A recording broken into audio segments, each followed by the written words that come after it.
In today's video, I'm going to be trying a Micro Four Thirds camera. The one in question is the one on my neck.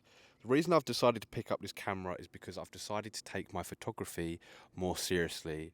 Not saying that taking pictures with the old digital cameras is not serious, because it obviously has done me well in terms of the project. When I first started that project, I had no idea it would take me to these levels where I could be on a YouTube channel talking about cameras. But I think now in my photography is the next step. And don't worry, the channel is still digital cameras. I'll just be using this alongside the old digital cameras. But I just want to take my personal photography to the next step, and this is the first professional camera I've bought. It's probably the first camera over £200 that I've owned. And I've owned hundreds of cameras, hundreds of digicams, and obviously I'm still in that rabbit hole and still searching for new digicams every day. But I just wanted to have something a little bit more professional around my neck. So in today's video, I'll go into more detail about what I think about Micro Four Thirds and this specific camera. Let's get into it. The camera is a 2014 Olympus OM-D E-M10. I've actually had the body of the camera for a while. If you watch the channel, you'll know that it's been on my display in the background. The reason it's been there and not around my neck is obviously mainly because of the amount of different digicams that I'm using, and I thought I would find a happy medium of being able to use this camera with the digicams, being the fact that I just went out and got a little tiny neck strap so it could just be there at all times with me. Another reason why it was quite delayed is because I kept on getting the wrong lenses. Obviously it's a big learning curve. I've never used a mirrorless camera system before. Obviously I know what they are. I wanted one, I didn't know which one I wanted, and the reason that I went for this one is because it has that sort of old school feeling to it. It's from 2014, so it's 10 years old. It's not like vintage or anything like that, but it still has that old school feeling to the pictures, and I will be sharing some of them in just a moment. But I just want to express how compact this camera truly does feel. The only thing that isn't compact is the lens, and obviously if you do know this, or if you don't, because I'm quite new to it, so I thought I'd just share it as naive as I am and be honest with people. I've never used a mirrorless camera before, so I actually went out and got a 45mm lens, but it turns out that is better for portrait photography, which I found out because I went out to do some street photography and found out that all the pictures were really zoomed in, and it just felt too zoomed in for what I wanted to do. So I had to go out and get this Panasonic Lumix 25mm lens. I'm very fortunate that Panasonic actually has a Micro Four Thirds range, and the same lenses fit on Olympus. But I had finally cracked the code for the focal length that I wanted and was ready to take the camera out. I decided to just take it out to London. I was thinking about taking my YouTube and doing the YouTube video about it, but I really just wanted to discover this camera and get used to it. So I went up there on my own for the day, just me and the camera, walking around getting some shots, and I'll share them with you now.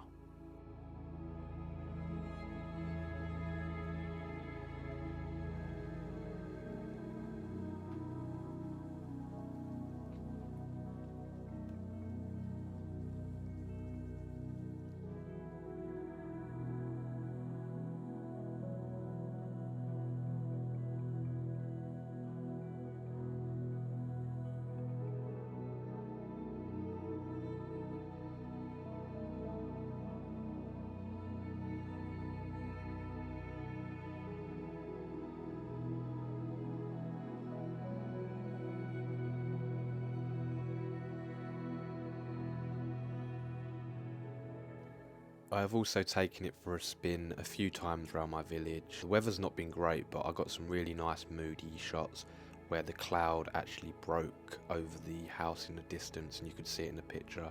I just like the detail that this camera's picking up compared to what the old digital cameras can do. Obviously completely different feeling in the pictures. Although I do like the noise that the old digital cameras give, this just gives a bit more of a professional look to the pictures, I believe.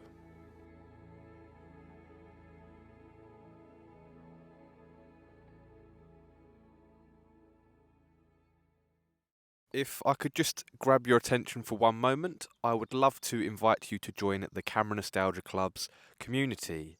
This community will consist of a Discord server, a monthly gallery where you can submit your photos via the Discord server, and then your photographs will feature on my website, my YouTube channel. I'm planning to do one video a month featuring the best photographs, a bit like a competition really, and it keeps everyone ticking with the photographs and the cameras. I just thought it would be a nice idea to have a place for all of us old digital camera lovers to congregate and speak to like-minded people. So if that's something you'd be interested in, there'll be more information on how to join in the description below. As you can see, I'm at the seaside.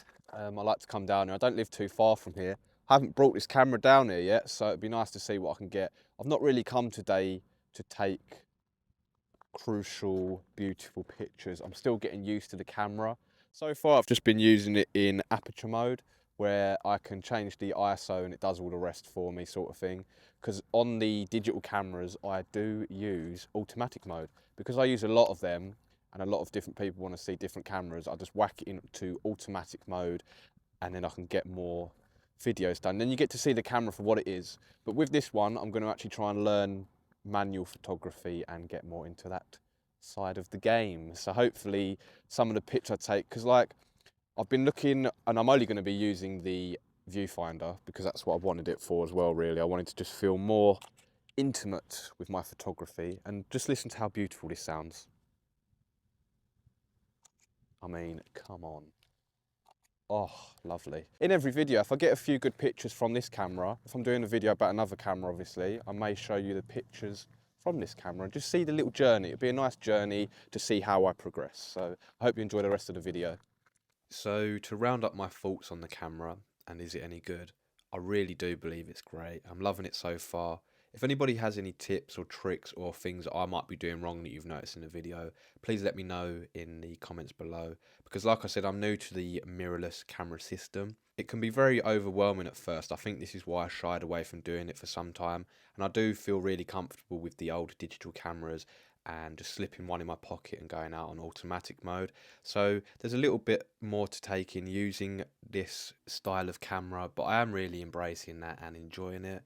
When I first got it, all of the menus and the settings was quite overwhelming, but once you get used to it and how you want to use it, as I said, I'm using it in aperture priority and I'm really enjoying that so far. And another big draw for me was the compactness of these Olympus models. For some reason, obviously Olympus has kept it nice compact, and I just really like that form factor. So it's going to be exciting to see where this camera takes me and what sort of bodies of work I can produce with it, because that's what I've got it for, really, to just sort of up my game, and I hope I can do that using this camera and this system.